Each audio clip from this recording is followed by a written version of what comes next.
Greetings, it's Maxo Diddly, and today I am going to be showing you how to do a range check in JavaScript. Let's get right into it. This is going to be our range check function. Let's break it down. So we've got function, range check, input, min, and max. Function is because it's a function. We want to return a true or a false. Range check is the name.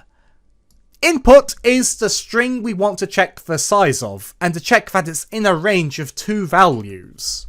Min is the minimum value, or the value that our input has to be greater than. Max is the maximum value, or what our input size has to be less than, to be considered valid. And then inside you do return, input.length is greater than min, and input.length is less than max. Now you can actually do greater than and equals to and less than and equals to if you want to. I won't be, but you can if you want to. So input.length gets the size of a string. And we're checking if the size of the string is greater than the minimum. Then we've got an AND statement. And we're going to check if the size of the string is also less than the maximum. So let's say we have a value. Let's say we have a minimum of 3 and a maximum of 8. And I put in a name that's 10 characters long. So input.length is 10.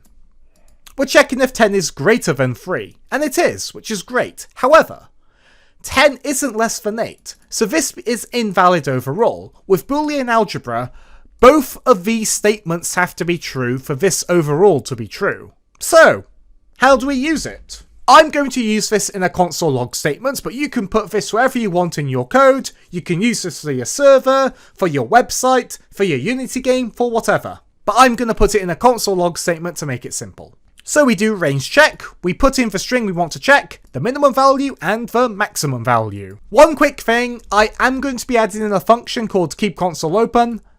This has nothing to do with the range check, it just keeps the console open so we can look at the result. There's an eye up in the corner if you want to know more, but you don't need this. Let's save our work and hit play. And it's true because name is 4 characters long and it fits within the range. But what if we did name 1, 2, 3, 4, 5, 6? Well, it's false. Because while it's greater than 3, it isn't less than 6. Now what if we did nah? Well, it's also false, because it is less than 6, it's not greater than 3. So, thanks for being a great audience, be sure to leave a like and a comment if you enjoyed, and subscribe for more JavaScript tutorials. Thanks for watching.